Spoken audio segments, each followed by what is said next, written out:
महाराज युधिष्ठिर ने भगवान श्री कृष्ण से चैत्र मास के कृष्ण पक्ष की एकादशी के बारे में जानने की इच्छा प्रकट की तो वे बोले, राजेंद्र, मैं तुम्हें इस विषय में एक पापनाशक उपाख्यान सुनाऊंगा, जिसे चक्रवर्ती नरेश माधाता के पूछने पर महर्षि लोमश ने कहा था।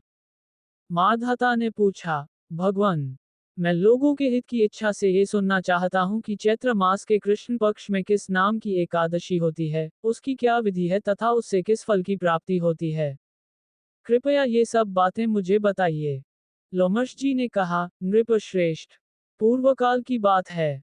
अप्सराओं से सेवित चैत्रर्थ नामक वन में, जहाँ गंधर्वों की कन्याएं अपने किंकरों के साथ बाजे बजाती हुई विहार करती हैं, मंजूगोषा नामक अप्सरा मुनिव मेघावी को मोहित करने के लिए गई।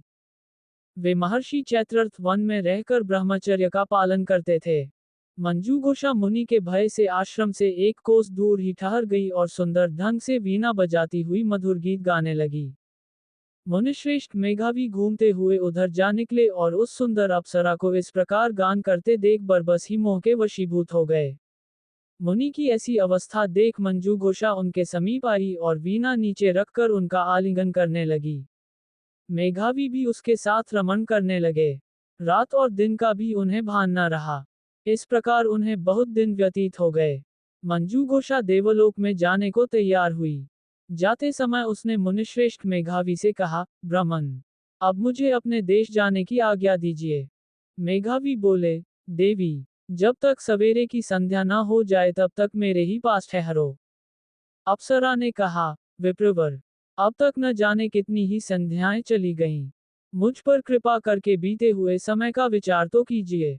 लोमश जी ने कहा, राजन, अप्सरा की बात सुनकर मेघावी चकित हो उठे। उस समय उन्होंने बीते हुए समय का हिसाब लगाया तो मालूम हुआ कि उसके साथ रहते हुए उन्हें 57 वर्ष हो गए। उसे अपनी तपस्या का विनाश करने वाली जानकर मुनि को उस पर बड़ा क्रोध आया। उन्होंने शाप देते हुए कहा, पापिनी, तू पिशाची हो जा। मुनि के शाप से दग्ध होकर वह विनय से नतमस्तक हो बोली, विप्रवर, मेरे शाप का उद्धार कीजिए। 7 वाक्य बोलने या 7 पद साथ साथ चलने मात्र से ही सत्पुरुषों के साथ मैत्री हो जाती है। ब्राह्मण, मैं तो आपके साथ अनेक वर्ष व्यतीत किए हैं, अतः स्वामिन, मुझ पर कृपा कीजिए। मुनि बोले, भद्रे, क्या करूं? तुमने मेरी बहुत बड़ी तपस्या नष्ट कर डाली है। फिर भी सुनो, चैत्र कृष्ण पक्ष में जो एकादशी आती है उसका नाम है पापमोचनी। वह शाप से उद्धार करने वाली तथा सब पापों का क्षय करने वाली है। सुंदरी, उसी का व्रत करने पर तुम्हारी पिशाचता दूर होगी। ऐसा कहकर मेघावी अपने पिता मुनिव च्यवन के आश्रम पर गए।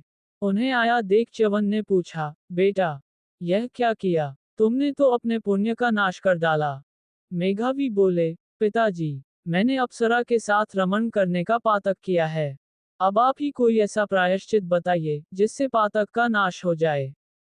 च्यवन ने कहा, बेटा, चैत्र कृष्ण पक्ष में जो पापमोचनी एकादशी आती है, उसका व्रत करने पर पाप राशि का विनाश हो जाएगा। पिता का ये कथन सुनकर मेघावी ने उस व्रत का अनुष्ठान किया।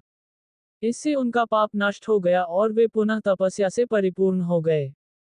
इसी प्रकार मंजूगोषा ने भी इस उत्तम व्रत का पालन किया।